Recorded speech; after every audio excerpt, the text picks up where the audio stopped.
guys, it's Jeanelle bringing you another behind the scenes look at my latest episode. This is not a tutorial, but a look at how and why I do what I do. Before we get into it, please remember to take a moment to like, comment, share, and subscribe if you haven't already. I really appreciate all the love and support. Okay, so first, I really regret not being able to show you how I did the Lego stop motion portion because I did that on my phone and was not able to record what I was doing. Also, I have so much respect for the channels who primarily use Legos for their stop motion videos because those guys are so tiny. It was impossible for me to move like just an arm or something without moving the whole person out of position. So basically, though I had Dumbledore, Harry Potter, and Dean Thomas play out a mini version of Fantasia, that old school Disney cartoon. If you're not familiar with it, please take a chance and look it up. It's pretty classic. Now, the rest of Paper Cut, episode 7, is based off of a conversation I had in college.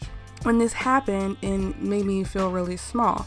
Now, 10 years later, I am a much more self-assured person, but when it happened, I just kind of played along because I thought I was supposed to, and I really didn't know how else to handle it. If you haven't watched episode 7 Paper Cut yet, please go back and watch it so this vid will make sense. Okay, so what the real Victoria said next after saying I don't like ethnic names was, I prefer traditional names. And I mean, that's fine if that's your preference, but why did you feel the need to preface it with, I don't like ethnic names? Again, it's not always what you say, it's how you say it. And what's funny about it is that I grew up loving my middle name Jeanelle way more than Christine and never really considered it an ethnic name. I just always thought it was pretty.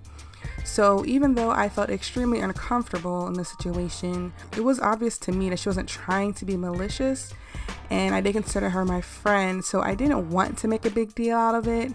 So instead of saying, hey, I know you probably don't mean anything by it, but what you said is kind of offensive to me. So I was just like, oh, I like traditional names too. Like I've always liked the name Aiden. And she was like, see? Now, that may be true. I actually didn't make that up. But at the same time, suppressing my feelings definitely stuck with me because here it is 10 years later and I'm telling this story. So we moved on to a new topic, I guess. I don't really remember the convo after that. I really had to learn in myself, growing up, learn not to base my opinions of myself on how others perceive me. And at the time, like I said, I considered her a good friend and it actually really hurt my feelings, but I never talked to her about it.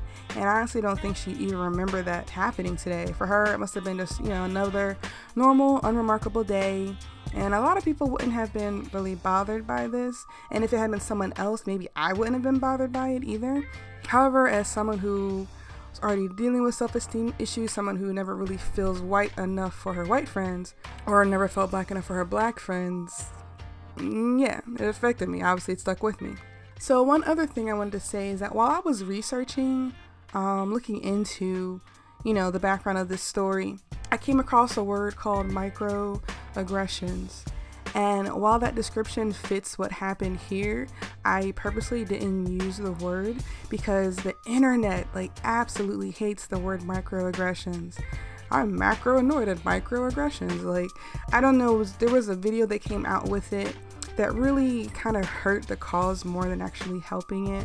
So I just kind of focused it on being, casual racism. Sometimes I guess just buzzwords really just kind of get a bad rep and people aren't even willing to listen to hear what's really going on. But yeah, like I said, this was based on a real story, and it's just something that I wanted to share with you guys. So you may notice that today's episode was done, the first part anyway, I did it in blue screen because the girls have green in their skirt. And then I did the other portion with the girl with the fro. She has a blue denim outfit on, so I did hers on a green screen.